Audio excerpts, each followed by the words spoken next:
How's everybody doing tonight? Good, we'll go with that. So, I've been reading the news a lot lately, and holy shit, there is so much communism in the news lately. Propaganda, Black Lives Matter, a lot of neo-Marxist stuff going on. And I can tell from the crowd right now that a lot of these guys are like, oh shit, he's going with this stuff. Okay. So, the funny thing about Black Lives Matter is that a lot of them will sit there and push for anti-white supremacy, anti-white nationalism, which is good. Nobody likes a Nazi, nobody likes white nationalists. Those KKK guys, they're fucking assholes. We all can agree with that. But the funny thing about Black Lives Matter is that they're not largely spearheaded by black people. They're spearheaded by, you guessed it, white people. And when it comes to white people making, statements about racist white people, they still privilege from the same white privilege that I do from. A lot of them come from that upper middle class kind of area, trust fund babies, whatever you have.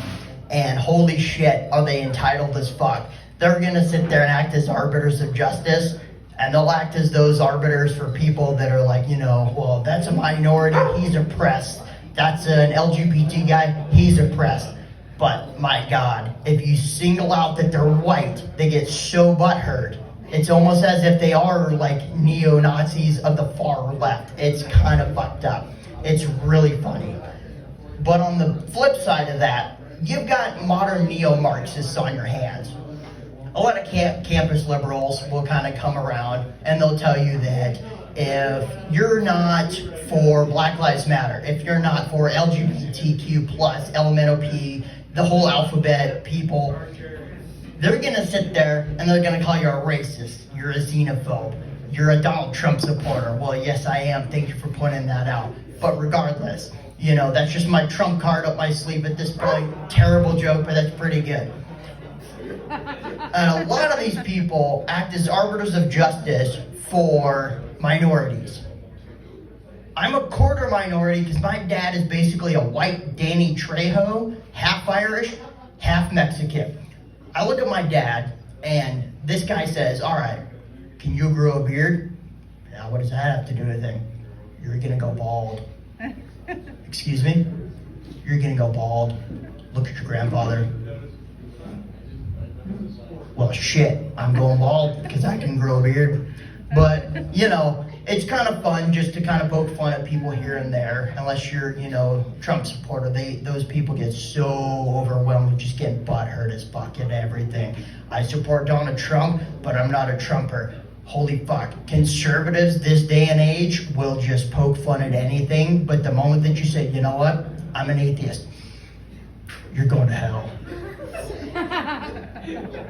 Excuse me? You're going to hell. Why? I bet you're a liberal. No? Just an atheist? I don't believe in God? Atheism is a religion in this day. Excuse me? Atheism is a religion. It's an ism. Not really. Good shot, good call, but no, not close enough. I mean, I don't believe in God, so, whether I go to heaven or hell, Valhalla or Helheim, or whatever Islamists in this day and age believe in. But I think on a positive note, we can kind of say, prayers and stuff for the George Floyd family, $27 million later.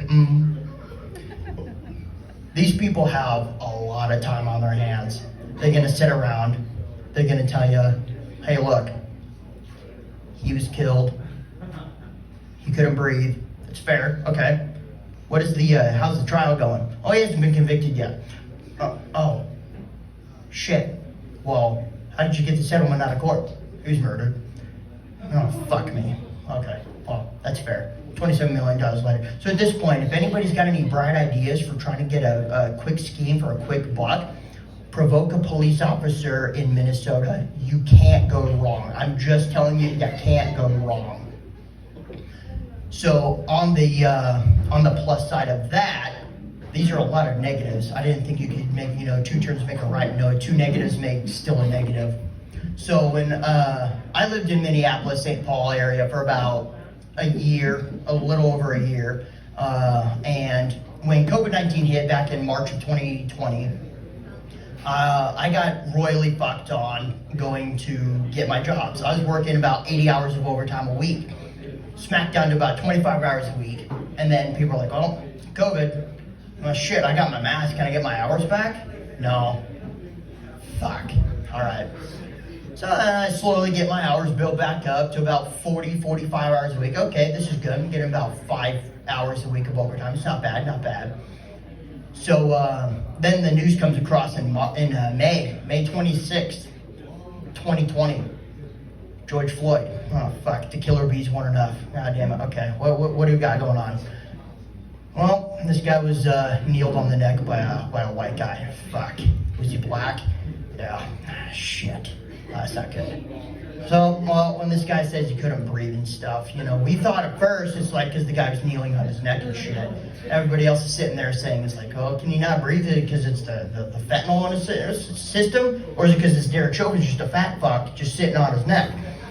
Well, it's probably a bit of both, more so Derek Chauvin. Fucking asshole. You see, I work in corrections, and people like that give a bad name to law enforcement, corrections, SWAT, federal agencies, you know, all kinds of state police. And Derek Chauvin is a chauvinist fuck nugget. Not a very nice guy.